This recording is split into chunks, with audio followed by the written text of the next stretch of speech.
Today, we are going to learn about borderline personality disorder and also about DBT and how that has helped Stefan with his struggles and navigating life. So thank you so much, Stefan, for joining me today. Yeah, Dylan, thank you for having me. I'm glad and grateful to be here. No worries. So you have sent me through a few topics which we'll run through. I like to try and dive straight in, but for people who don't really understand what borderline personality disorder is, let's just jump straight in. So how would you describe it? So the difference between something like borderline personality disorder and bipolar disorder is that bipolar disorder is a mood disorder and borderline is a personality disorder. What that means is that with something like a mood disorder like depression or bipolar, it's observable through a period of time of mania and depression, right? So somebody who's bipolar will have like 4 or 5 days, sometimes 2 weeks, sometimes a month in extreme cases of high mania, followed by low depression. Whereas someone with borderline personality disorder will have that same level of variability in an hour, right? They'll go from super angry to very sad to euphoric to frustrated to confused, all in an hour, right? So it's a much more trying, exhausting experience for the person with borderline and of course the people who love and support them. The internal world of the borderline is also very different than that of other mood disorders. The borderline personality disorder itself specifically is sometimes referred to as the attachment wound disorder by some therapists because so much of it is attributed to chronic invalidation at a young age, right? So the environment was telling that either your expression of your emotions, your expression of yourself was not valid and was met with either verbal, emotional, or nonverbal action to insinuate to you that it was not appropriate to be that. Oh, that's really interesting. I didn't realize that about the validation, which is obviously really important as we're growing up. Yeah, totally. Well, great description there. So one of the first things that was simply living with BPD as a male. So can you describe how it has been and when, like, because I don't really know much about BPD. I just know that my cousin actually has it, one of my cousins. Oh, really? No, he says he's like very loving 1 second and then he's hating everyone the other second. So Yeah. yeah, describe to us what the journey has been like and when it started and the triggers that you notice. Yeah. No, great question. And you said your cousin has borderline personality disorder? Yes. Have you read the book Stop Walking on Eggshells? No, no. It's a good read for friends and family of people with borderline. It's not necessarily like the most amazing descriptor of the experience, but it's good information for how to kind of navigate those relationships in a healthy way. So you're not overextending. I highly recommend that book to people. But gosh, the experience. So the challenging thing is that as males, 9 times out of 10, it's funny because both of these genders have different issues. Men and women have different issues in this regard. So men will often get misdiagnosed with either narcissistic personality disorder, oppositional defiant disorder, or bipolar disorder. And women will often get misdiagnosed with BPD when they might have bipolar, depression, or some other disorder. Often, as research is coming out, a lot of women are being misdiagnosed when they're actually autistic, right? So there's a lot of things happening. So I was actually diagnosed depression very early on, episodic depression. I had my suspicions, right? I have mental illness within my family, pretty severe mental illness. So there were some markers that I was looking for, but it wasn't until I was 28 that I'm 31 now. So it wasn't until I was 27, almost 28 that I got the diagnosis of BPD. And by that point, my life had been in many ways a dumpster fire. So there were lots of parts of me that were stable. So part of the things about BPD is that there's an unstable sense of self. That's one of the traits of borderline personality disorder. And not in the sense where it's like, I'm not sure what I want to do today. It's like, who am I today? Right? So somebody with borderline personality disorder might chop their hair off one day, all of a sudden, shave their head, change their hair color. One day they're wearing button-ups and ties. The next day they're wearing sweatpants and basketball shorts all the time. Right? So, and there won't be any reason or signal. They're just, they're switching it up. And that comes from an unstable sense of self. What's ironic is that I grew up evangelical, conservative Christian. And so I had this kind of like identity in the Christian faith. And what's funny is that it acted as sort of like a guide rail, even though there was all of this suffering. What happened was in 2016, I deconstructed from that Christian faith and became atheist. And what I didn't realize I was doing was that I was removing one of the few identity markers that had been consistent, no matter how unhealthy it was. And so from that point on, things went downhill pretty quickly. I was misdiagnosed as being an an addict. I was misdiagnosed as still having just depression. I was misdiagnosed as having just anger management issues. I went through a bunch of different programs and different 12-step groups to try and quote unquote like fix these issues. And it wasn't until I almost took my own life and ended up in the hospital when somebody finally was like, there might be something else going on here. And I happened to have a therapist at the time, shout out to Sojima, wherever she is these days, just an angel and a godsend. And she said, let's sit down and look at the DSM together, right? Let's go through, I have your history, right? Yeah, I have your trauma history. Let's just start seeing if we can check the facts on whether or not this is accurate to your experience. And Dylan, it wasn't even close. Like, it was like, oh yeah, no, we just went trade after trade after trade. And it was like, wow, yeah, this is very much my lived experience. And since then, right, so the treatment for BPD is DBT, Dialectical Behavior Therapy. And Sojima set me up with the UCLA Harbor in Los Angeles. It's a free program. And I started there for my DBT treatment, but I ended up getting a job around that time. And that was a free program, and you don't qualify for it if you have a job. So I had to switch and do 3 months of fighting my insurance to get new coverage. Eventually, I did land at DBT OC. Shout out DBT OC, where I finished my treatment. And since then, I've just been sharing it on Instagram and social media about what BPD is, what DBT is, and working with an amazing company called TheraHive that offers psychoeducation. It's not comprehensive DBT, but it is a psychoeducation program. Oh, wow. Yes. Yeah. No, that's really, really fascinating. And you've obviously been through your struggles. So when you found out, it was obviously like a holy shit sort of moment. It sort of obviously validated a lot of things, and it sort of made you be like, okay, I've actually got something to work on. Yes, exactly. It was less, where am I going? And more, okay, this is where I can go. And the challenging thing was that I'm a very self-reflective, sometimes to a fault person. And so what was happening was that I was reading all of these books, like Alice Miller's books and Bessel van der Kolk's books, and even some of these other like really important psychological works that are supposed to be giving me illumination into what it is to be in my body with living with trauma, but they weren't speaking to the lived experience that I was going through. So once I was able to kind of give myself permission that, okay, this is the diagnosis, right? Because there's even a little bit of stigma around accepting that there is a diagnosis. I know a lot of people, there's like a willfulness to not accept that there could be something out of our control inhibiting our full experience. What's challenging too is that borderline personality disorder, more than almost any other psychological disorder, has a hard time finding help in the psychological world. There's a lot of stigma around people with BPD. We tend to be very challenging clients to work with on a one-to-one basis. We often need individual and group support, DBT and other things. We're very rarely successful in just a one-to-one talk therapy, even a cognitive therapy session. Right. We often need a lot more support. But as far as the weight lifted off my shoulder was huge, because it was no longer you're bad, or you're not enough, or you're not doing enough, or you don't know enough, or something is just fundamentally wrong with you. And it was, no, there's actually a root to this flower. Now we can go down and figure out where to go from here. Yeah, because some people would, find it so validating, and other people would be probably freaking out like, oh, there's something wrong with me. So I'm glad, it's helped you, Yeah. Well, it's dialectical too, because on the one hand, there is something quote unquote wrong with me, but what is wrong is necessarily that there is a need that needs to be expressed. So there is a lot of people with BPD don't have a good connection to their emotions and the language around those emotions. So they might say, I'm frustrated, but when in reality, they might actually feel resentful, sad, angry, grief, right? There are other emotions that they don't have the language for, because when they tried to express that language early on, it was met with invalidation, right? So maybe they were actually really sad, but they expressed anger, and anger was validated, but the sadness never was. So then they learned, okay, well, I can express anger safely. And, there's social psychology involved in this too, because we know that boys are socialized to be more appropriately in touch with their anger, and girls are socialized to be more appropriately out of touch with their anger. And so it's challenging when we start talking about how to express it in the lens of BPD, because both genders express it pretty similarly. It's just that the culture and society at large responds to those triggers in different ways. Yeah. Wow. So interesting. So we'll jump straight into the second topic. So finding self-compassion through DBT. Yes.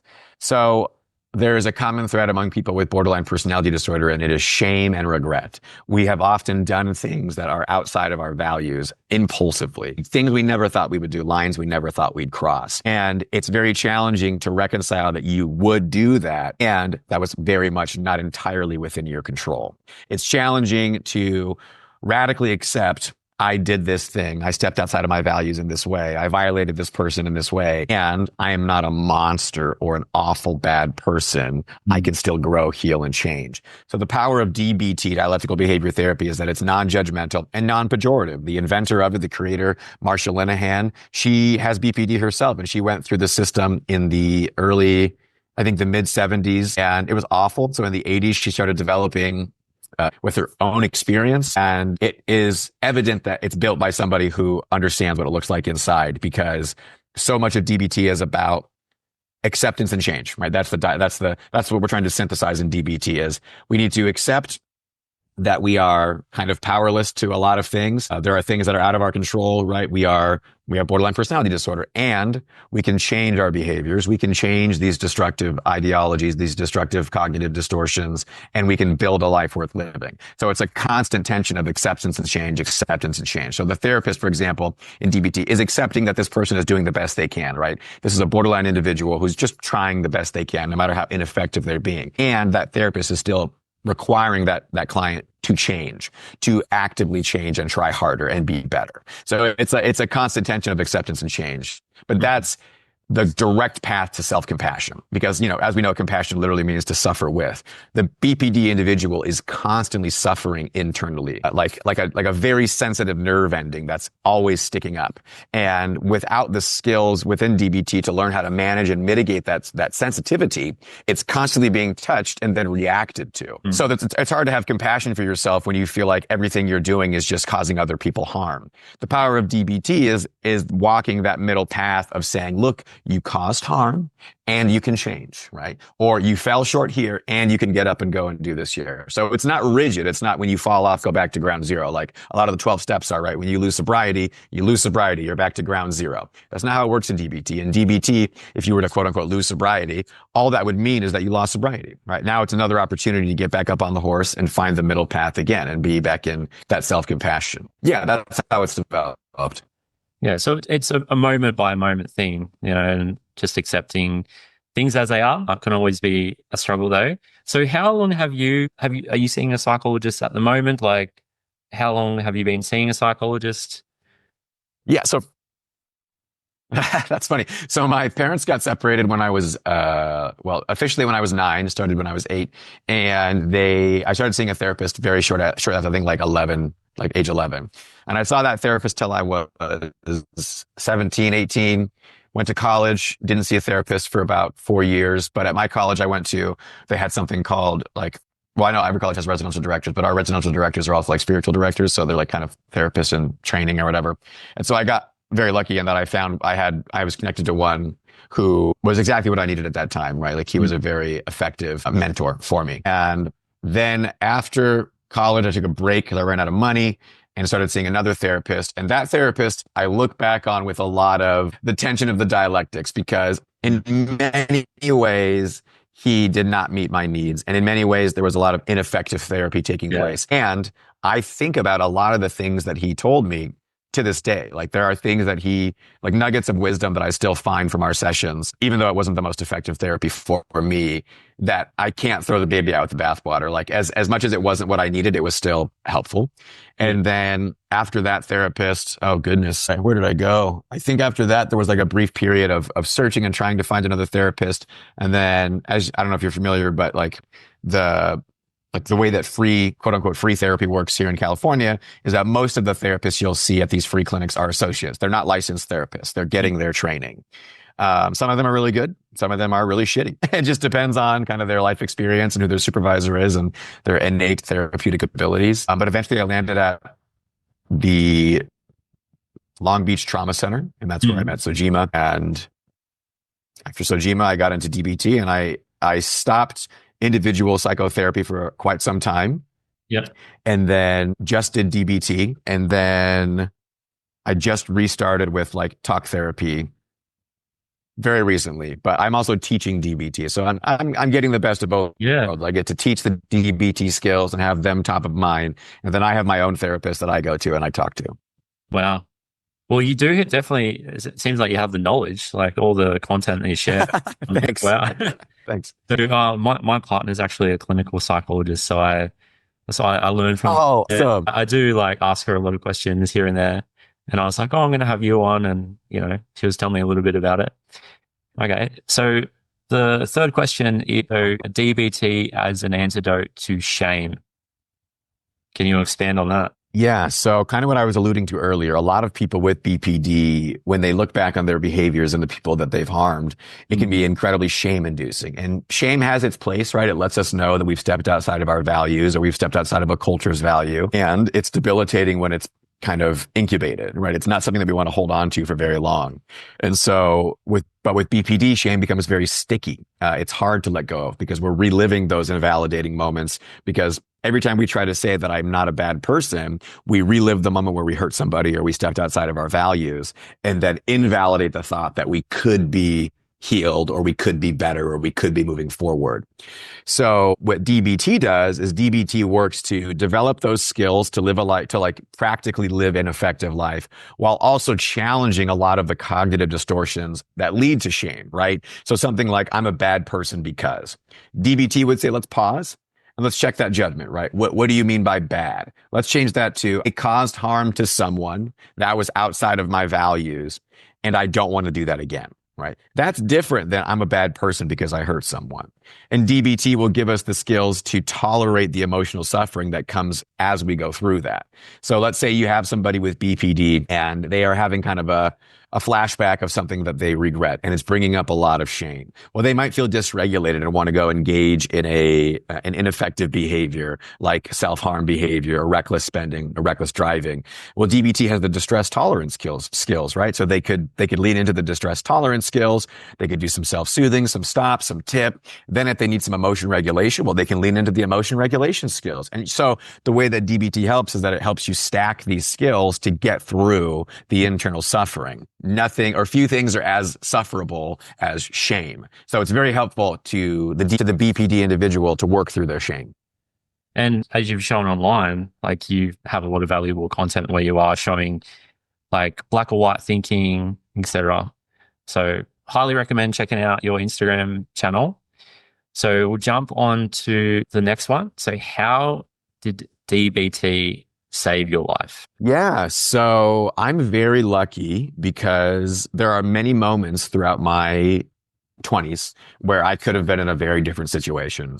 Houseless, in jail, worse. DBT essentially came in and rescued me from myself. So I was self-destructing pretty heavily by the time I had reached age 28. I was burning up people and relationships around me and was definitely headed in a direction that would have probably led to suicide eventually. That's just the amount of pain I was in and I could not cope with it. So thanks to DBT, right, it gave me support. It gave me hope. It pulled me out of that place and gave me language for how to move forward. Also, reading Marsha Linehan's book was very helpful. And I highly recommend that book. Her story is very powerful and very relatable. And she has a great sense of humor. So it's a fun one to go through. But for me, it's so funny because I spent all of my childhood and my young middle 20s hoping that, God would save me, that Jesus would save me from something that was causing me so much suffering. And in some way, it was a bit of a divine intervention because it feels mysterious to me that DBT has always been around and I never encountered it. It was never suggested. And that's the danger of misdiagnosis is that if it's not diagnosed correctly, then you don't get the support or the help that you need. But yeah, that's how it saved my life. I mean, it kind of saved me from myself, and I'm very grateful for that. Yeah, awesome. And then we'll smoothly go into the last question because I feel like that's where all the practical tips can come out. So a dialectical worldview. Yes. Yeah. So as I'm sure you are witnessing, the political and social landscape right now is not dialectical. It's very black and white. It's very moralistic. It's very all or nothing. And unfortunately, a dialectic worldview is not the common thread on social media. And so the challenge is to compassionately challenge people in a curious, non-judgmental way to think dialectically. So, for example, right, you've got issues over on immigration in the United States right now, and family and friends who have very strong opinions about immigration. Well, the non-dialectical approach is all immigrants who are not here legally should not be here, and we will send them home, right? That's the non-dialectical approach. That's very rigid. Similarly, on the other side of that non-dialectical coin is all immigrants, regardless of who they are welcome no matter what, right? So neither of those are dialectical. The middle path and the dialectics are, there are some people who could be vetted for problematic immigrant behavior, right? It is a small majority, very small minority of people within this group. It is more dialectical to say, is there something within our system that could benefit both sides of this equation? Is there a middle path where the very small population of immigrants who are causing harm to the system can be vetted, and where immigrants who deserve to be here and have a right to be here can get through our immigration system in a timely, humane manner that doesn't cost a fortune, right? So that's the dialectical conversation. Unfortunately, that's not very sexy, and nor does it get a lot of headlines or talking points on Capitol Hill. But I'm hopeful that, people moving forward will find space to be dialectical. And the challenge with the dialectical worldview is it also kind of depends on your energy levels, right? So I wouldn't ask right now LGBTQ youth to demand their family and friends who are being hateful to be dialectical, because that's kind of a misuse of their energy. I would say their energy would be better spent protecting themselves and protecting their space. But for someone like me who has energy for that, well, I will gladly step in and take that mantle and challenge these people to think about this dialectically, because I'm not having to defend my space and myself like these other groups are. So I think about even that dialectically, because it's not a one size fits all. It's very much an evolving dialectic of acceptance and change. Well, it seems like you're very, very passionate on that. I can hear it. Yeah. Yeah. Yeah. I don't think it's, and like, I haven't really heard much about it. So it needs to be spoken on more. Yeah. Thanks, man. Well, we're actually starting. So I work for a company, TheraHive, and we are starting a specialized men's group this year. The idea is that, there is this general consensus that there are some men who have a hard time accessing, communicating, experiencing their emotions, or even just coming alongside other people to suffer with, ending relationships, starting relationships. We know there's a pandemic of loneliness among young men and middle-aged men, and especially among older men, high levels of suicide and depression, and high levels of aggression and intimate partner violence. So we want to create a space where guys can come in and ask some of the questions that maybe they wouldn't ask in front of family, friends, or feminine identifying people, right? We want them to come in and get the skills they need in a non-judgmental, non-pejorative manner. Now, that's not going to be probably welcomed by everybody given the current cultural landscape. I totally understand the optics of trying to help men in the midst of what's happening in the United States. And I think that when something is important, as this is important to me, I have to trust that there are other people who are doing a really awesome job helping those other groups and stay the course to help this group. It is challenging because I find that I get pulled in different directions because I care about a lot of different things. And I remember so vividly all of the men in the different groups that I encountered before getting to DBT and how much their lives would be exceptionally less in pain if they had the DBT skills. Okay. Well, to sort of wrap up the episodes, what are some things that people can notice about themselves or others? Some signs, some triggers, and they can be like, oh, maybe I should, go get it checked out. And then what are practical tips, like some practical takeaways for people with DBT, but also just the everyday Joe to help improve their thinking?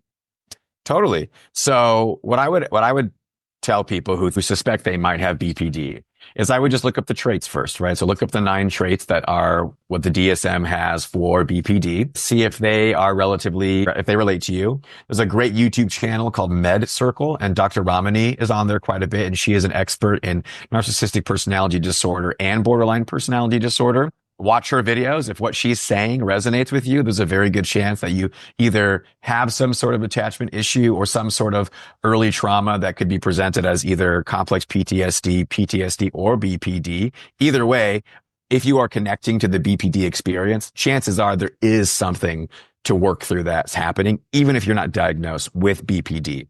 My other practical advice to the person who thinks they might have BPD is to brace yourself for chronic mental health invalidation. If you're seeing a therapist, there's a good chance that they're going to say, if they don't believe you are meeting the overt signals, they know you're not BPD, right?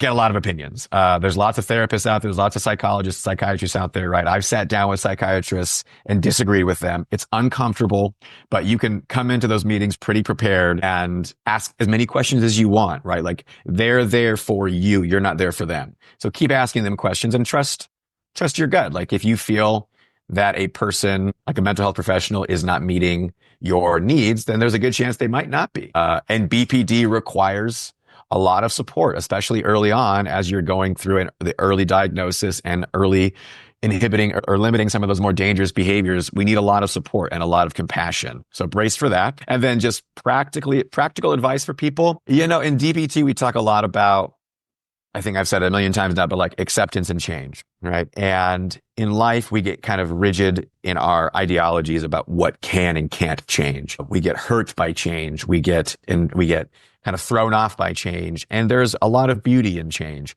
So one example comes to mind, like you've been thinking about something one way for a very long time. It might be time to challenge that thought. Like, when's the last time you challenged where that thought came from? For example, right? Like there are racist thoughts or prejudice thoughts like Asians are bad drivers. That's a thought that comes up a lot in cultures over here. Wow, when's the last time you challenged that thought and really checked the facts, right? There are other thoughts like, oh, I can't work out because I have bad knees. Well, when's the last time you challenged that thought to go, well, where can I find the middle path and what can I do? What choices do I have? I think just practically speaking for the average Joe, asking periodically, what are the choices I'm consciously making versus what are the rote decisions I'm making out of habit can be really beneficial, not only for just well-being, but building out a life that you want to be living, right? So you're not 89 and regretting all the decisions you didn't make or you didn't want to make. Yeah, just being conscious with your thoughts and actions. Yep. And challenging them. Awesome. Yeah. Well, I think we'll wrap it up for today. So for anyone who wants to reach out to you, where should they reach out to? You can always DM me directly at A Manic Odyssey, either preferably on Instagram. If you're going to email me, I'll attach your email on the podcast. Yeah, perfect. I'll do that. Yeah, I'll give that to you in the podcast. Otherwise, yeah, just DM me on Instagram. I always check my DMs, especially if it starts with, "Hey, Stefan, I saw you on Dylan's podcast." I will for sure read that. But thank you, Dylan. Thank you for having me. No worries at all. All right.